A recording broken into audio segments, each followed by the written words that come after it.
This is a topic that never gets old. How to restore your own credit. So many people have credit problems, credit issues, and they just can't afford it. If you could afford to pay somebody, then you probably would already have good credit, right? So let's go through how to do it on our own. So first and foremost, you want to go to freeannualcreditreport.com. Freeannualcreditreport.com is just a bank where you register once, and then it'll take you to all 3 bureaus. You got TransUnion, Equifax, and Experian. If you don't want to go to freeannualcreditreport.com, then you can always just go to www.experian.com/report access. You can get it free through Experian. Then you can go to www.transunion.com/investigate. You can get your report free through TransUnion. And then you can go to www.csccredit.com, and that's what you have to go through to register for Equifax. Now there is a fourth credit bureau as well. I don't have their information in front of me off the top of my head, which is typically how I do my Facebook Lives. So if you want that 4th bureau, inbox me and then I'll send it to you. I have it. Okay, so once you actually download your report with all 3 bureaus, then the next thing you need to do is look at your report. You've downloaded it, you do everything online. Once you access the report and answer all the questions, it's going to make you answer some questions just to verify that you are who you say you are and that it is your account. Once you actually get in, then you need to evaluate your credit. 89% of items on your credit are incorrect. So first thing you need to do is go through each and every line item. Now, you're going to have 3 options when you get ready to dispute it. Now, why would you dispute an item on your credit? Well, obviously, because it's wrong. Either the balance is wrong, you paid it off and it's not showing paid off. It's showing that you're delinquent, but you're current. Whatever the case may be, if you don't agree with it, then you need to dispute it. Whenever you dispute something on your credit, you're asking the credit bureau to request that the creditor validate the debt. In order for the debt to be validated, that means the creditor has to validate by saying, yes, this amount is accurate, or no, it is not. If the creditor does not validate the debt within 30 days, then the credit bureau has to remove it. So it is your due diligence to send in the disputes requesting the creditor to validate the debt. If the creditor does not validate the debt, then there is not accurate. But the only problem is, if you have a debt that's showing up on TransUnion, Equifax, and Experian, but you only dispute for TransUnion, it's only going to come off of TransUnion. Now you're going to have that same debt still showing on Experian and Equifax. That's the reason why you have to dispute all 3 credit bureaus. You can't just do one, because the creditor is going to report to all 3 credit bureaus in most cases. Typically, if an account has been charged off, then that means the creditor is no longer reporting against you. See, the creditor has to pay to report negative against you. After 2 years of reporting against you, they're no longer paying, so therefore the account charges off. When the account charges off, that means the creditor is going to ask the IRS for a credit because of bad debt. They write it off to bad debt expense. I'm not over accentuating my words to dummy it down. I'm over accentuating my words so you can understand what I'm saying, because I need you to understand what I'm saying so you understand why this process is important, that you do it correctly. When you validate a debt that has been charged off, the creditor has a decision to make. Because if the IRS has already given them credit for this debt, then any money that they get from you is new money. So a lot of times they will, like Capital One as a bank, they will charge off the debt, remove it from your credit, and then sell it to a credit bureau. And then the credit bureau is going to turn around and re-report it on your credit and start the debt all over. So Capital One will wait until like the 5th, the 6th year, and then they charge it off, sell it to a collection agency for pennies on the dollar, and then all of a sudden this collection agency is now reporting this same account from Capital One on your credit. And Capital One is not the only bank that does it. They're just one of the major ones. So if you see multiple credit accounts on your credit report, that's another reason why you need to validate the debt.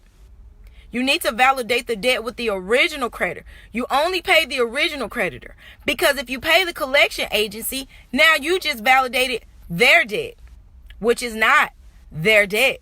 The original creditor is who the debt actually belongs to, and that's who you need to pay. You only pay the person that extended you the payment, even if the collection agency says, well, we own the debt now. Now, that's the conundrum of the whole thing.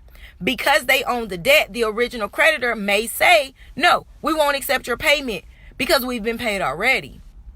That's where you get to go back to the credit bureau and report this and say, wait a minute, I tried to pay the original creditor. The original creditor rejected my payment. Therefore, this debt needs to be removed. It is a technicality, but as long as you do it correctly and you have it in writing, there's no reason why the credit bureau won't just remove it. Now, am I a lawyer? No.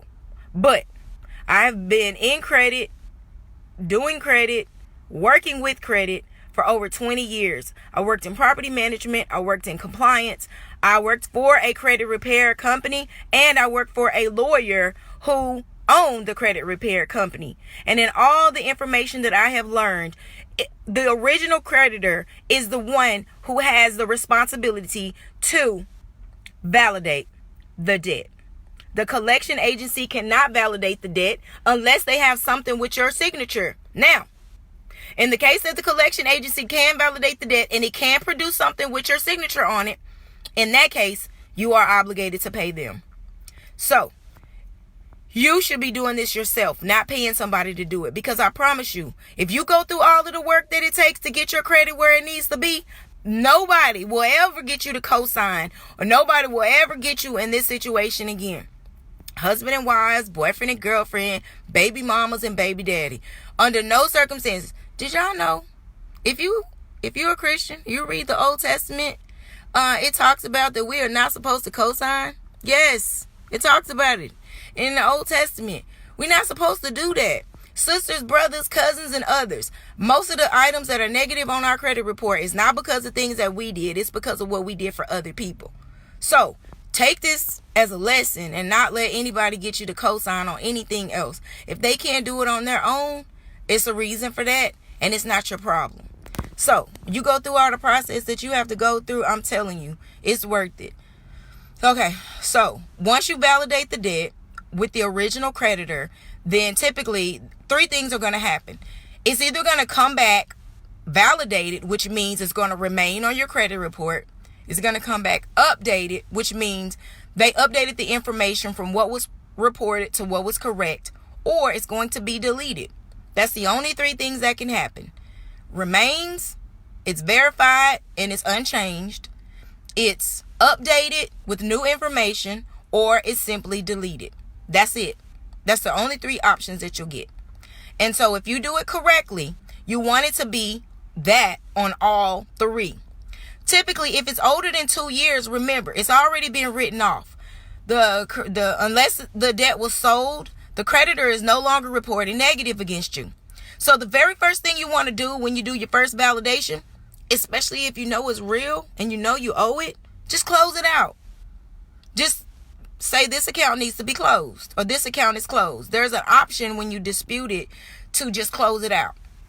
Just close it out, and then that way you're not asking them to validate it. You're just asking the bureau to close it out. Because if you can close it out, then it'll stop reporting negative against you.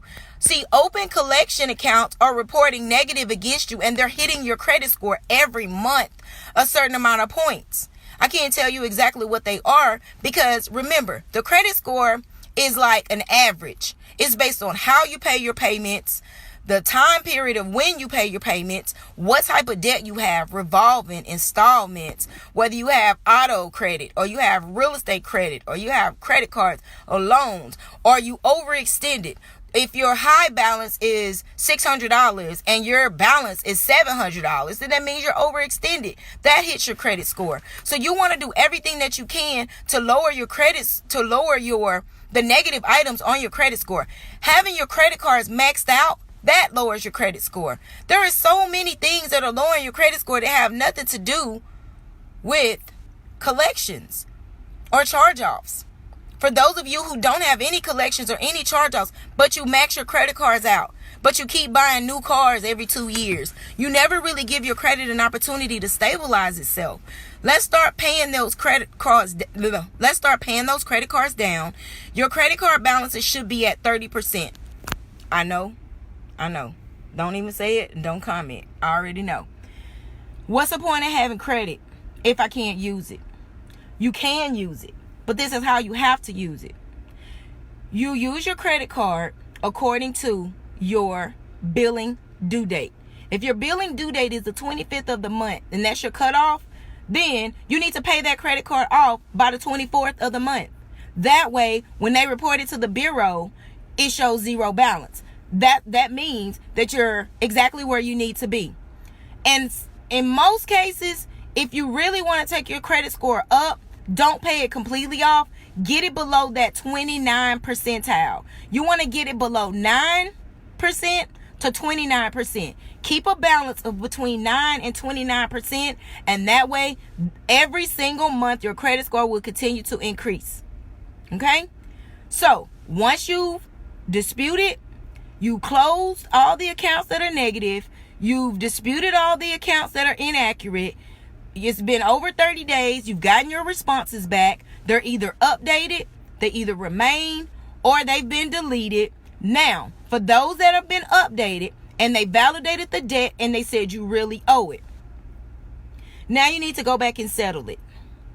Now, my suggestion, I never, ever settle account a 100%. What will be the point? That's not a settlement. That's just paying the debt. Now, this is the risk of doing a settlement. They are going to report settled for less than the amount due. But remember, if this account is older than 2 years, so you settled it for less than the amount due, but you still paid it. And as long as it's closed out and it's zero balance, what difference does it make? As long as it's not showing as a charge-off. And you don't want it to show as a paid charge-off, because a paid charge-off still counts against you negatively. If you're trying to get a loan, if you're trying to get a house, even though it's a charge-off and it's paid, you still let it charge off, which means at some point you didn't pay your bills. So we want to try to get as many negative items as we can off, and we don't want to turn around and pay a charge-off. Close it out. Let it be older than 2 years. It's not going to count against you anymore anyway, even if you try to get an FHA. If you watch any of my previous videos, you know I hate FHA loans. But it is what it is, and for some people, it's a good deal.